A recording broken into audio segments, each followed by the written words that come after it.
அன்புள்ள சிம்ம ராசி அன்பர்களே வணக்கம். இந்த வார ராசி பலன்.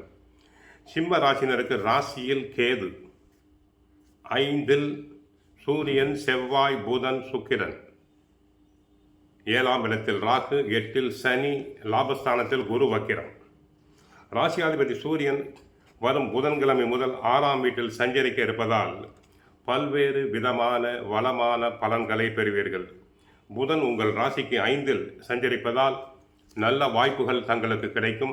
உங்கள் ராசிக்கு 7ல் ராகு, 8ல் சனி சஞ்சரிப்பதால் உடன் இருப்பவர்களை அனுசரித்து செல்லுதல் வேண்டும். யாரையும் வெடுக்கென பேசுதல் கூடாது.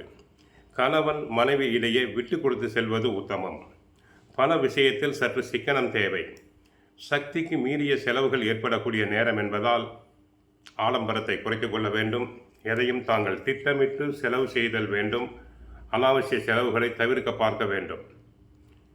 தொழில் வியாபாரத்தில் கவனமாக இருந்தால் மட்டுமே போட்ட முதலை எடுக்க முடியும். தொழில் கூட்டாளிகளை அனுசரித்து தாங்கள் செல்ல வேண்டும். உத்தியோகத்தில் இருப்பவர்களுக்கு பணி சுமை காரணமாக ஓய்வு நேரம் குறையக்கூடிய காலம். உடலில் அசதி, சோர்வு வந்து விலகும். மாணவர்களுக்கு கெட்ட சகவாசம் கூடாது. படிப்பில் கவனம் வேண்டும். உணவு விஷயத்தில் கட்டுப்பாடு வேண்டும். தேவையில்லாத பிரயாணங்களை தாங்கள் தவிர்த்தல் வேண்டும். வீண் பிரயாணங்கள் கூடாது. இதுவரை 5ல் இருந்த புதன் ஜனவரி 11ஆம் தேதி முதல் 6ஆம் இடத்துக்கு செல்கிறார். கோச்சார ரீதியாக புதனுக்கு அது நல்ல இடம். சிந்தனை தெளிவு, செயலில் ஊக்கம் கொடுக்கும்.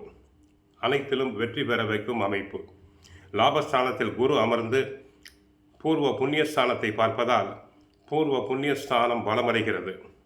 ராசியாதிபதி சூரியனுக்கும் குருவுக்கும் தொடர்பு ஏற்படுவதால் அரசாங்க காரியங்கள் நல்ல விதமாக நடைபெறும். வேலை உத்தியோகத்தில் பதவி உயர்வு உண்டு. எதிர்பார்த்த மாற்றங்கள் உத்தியோகத்தில் உண்டு. தொழில் ரீதியாக நண்பர்களின் உதவி உண்டு. வெளிநாட்டு வேலைக்கு முயற்சி செய்பவர்களுக்கு தாராளமாக கிடைக்கும். இந்த நேரத்தில் தாங்கள் முயற்சி செய்யலாம். ஆரோக்கியத்தில் மட்டும் கவனம் செலுத்துங்கள். ஏனென்றால் தங்களுக்கு 8ஆம் இடமாகிய அஷ்டமத்தில் சனி பகவான் இருக்கிறார். ஆரோக்கியத்தில் கவனம் தேவை. ராசியில் கேது அமர்ந்திருப்பதால் எந்த விஷயத்தையும் திரும்ப திரும்ப யோசித்து குழப்பிக்கொள்ள வேண்டும். குழப்பிக்கொண்டே இருப்பீர்கள். தங்களை தாங்களே குழப்பிக்கொள்வீர்கள். குடும்பத்தில் கணவன் மனைவி உறவுகளில் சிக்கல்கள் வரலாம், பிணக்குகள் வரலாம். சின்ன சின்ன விஷயங்களுக்கு கூட சண்டை சச்சரவு வராமல் அமைதியாக இருத்தல் வேண்டும். அஷ்டமத்து சனி என்பதால் பெருமாள் கோயிலுக்கு சென்று வழிபடுங்கள். ஆஞ்சநேயரை வழிபடுங்கள். சுந்தரகாண்டம் பாராயணம் செய்யுங்கள். முடிந்தவரை அமைதியாக இருக்க பழக வேண்டும். சிம்மராசி பெண்கள் அதிகம் வாய் பேசுதல் கூடாது. கணவரிடம் சண்டை போடுதல் கூடாது. மற்றபடி இந்த வாரம் சிறப்பாக இருக்க வாழ்த்துக்கள். வாழ்க வளமுடன். மங்களம் உண்டாகட்டும்.